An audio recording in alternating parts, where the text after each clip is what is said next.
Түнде тұрып, намаз оқуның даражалары. Бисмиллахир-рахманир-рахим. Имам Газали, рахматуллах алейхи, түнде тұрып, намаз оқуның 7 даражасын жазған.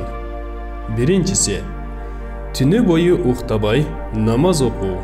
Бұл Аллаға ибадат қылуны өздеріне мақсат қылған, жана андан башқа иштер менен алектенбеген адамдардың деңгейі. Қачан бардық адамдар ұйқыға кеткенде, алар Алла менен сырдашып, Құран оқып, зикир қылудан рахат тапқан адамдар. Ал эми күндүзү адамдар жумуш кылып, кесип менен алектенген учурда бул адамдар дем алат. Алдыңкы алымдардын бир тобу 40 жыл бою куптандагы даараты менен багымдат намазын окугандыгы тууралуу риваяттар жеткендиги белгилүү.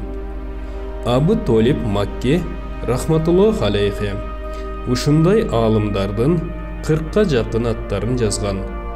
Ошолордун бир нечесин айталы.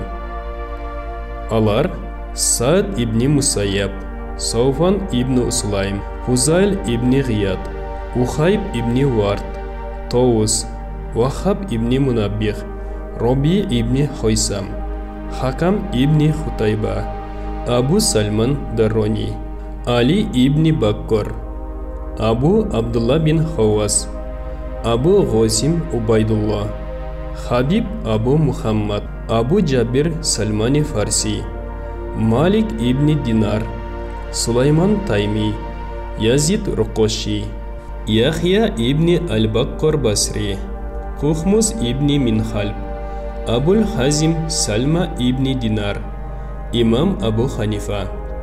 Аллах Таала аларга мейримин төксүн. Экинчи, жарым түн ибадат кылат да, жарым түн уктап эс алат. Алдыңкы жакшы адамдардын көбү ушул жолду колдонгон. Мунун эң жакшы жолу түндүн алгачкы бөлүгү менен акыркы 6-дан 1 бөлүгүндө дем алуу. Ал эми ортосунда ибадат, зикир кылуу. Ошентип ибадат түндүн ортосунда түшөт жана мунун фазилеттери хадистерде келген.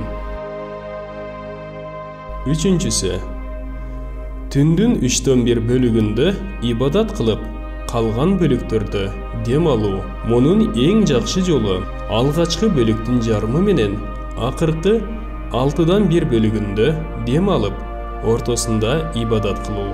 Төртүнчүсү, түндүн 5-тен 1 бөлүгүндө же 6-дан 1 бөлүгүндө ибадат кылып, калган убактысында дем алуунун эң абзел жолу түндүн эң акыркы убакыттын жарымы ичинде ибадат кылуу. Бешинчиси, эч кандай өлчөмдү белгилебестен ибадат кылуу. Түндүн башында намаз окуп, уйку келгенде дем алып, кийин түндүн ортосунда кайсы бөлүгүндө болсо да көзү ачылып, ойгонуп кетсе өзү намаз окуп, кайра уйкусу келгенде жатып дем алуу. Сахабалардын жана табийиндердин бир тобу ушуга амал кылган. Алтынчы, төмөнкү деңгээл 2 рекет же 4 рекет намаз окуу. Ал эми каттуу сууктун себебинен же каттуу ооруп жаткандыктан даарат алып, намаз окуй албаган учурда кыблага жүзүн буруп зикир кылуу. Эгер ушундай үзүр менен болсо, анда ниетине карап түнкү намаздын сообу берилет. Жетинчиси, эң төмөнкү даража. Түндө туруп намаз окуй албай турган болсо, анда куптан менен шамдын ортосундагы нафил намаздарды окуп, кийин багымдат намазына ойгонуу.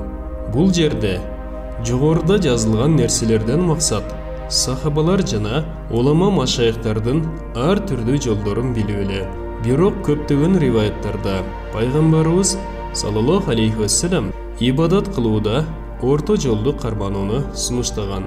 Хадис алымдары орто жолду кармануу деген тема менен көптөгөн хадистерди жазган. Ошондуктан түнкү намазда да орто жолду кармануу керек.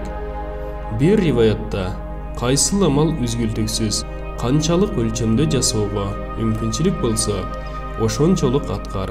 Анткени силер чарчап калышыңар мүмкүн, бирок Аллах Таала чарчабайт. Башкача айтканда, сооп берүүнү токтотпойт. Анткени Аллах чарчоодон таза зат.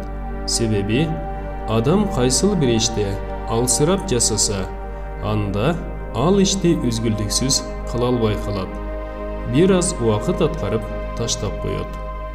Бир риваятта үзгүлтүксүз жасалган бир аз амал Алла Таалага сүйкүмдүү делинген.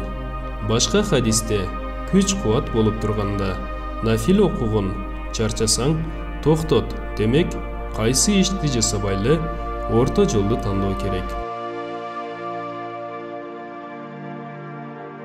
Бул баян Фазаил Тахаджуд, түн ортосунда жалгыздыкта окулган намаздын фазилеттери аталыштагы китептен алынды.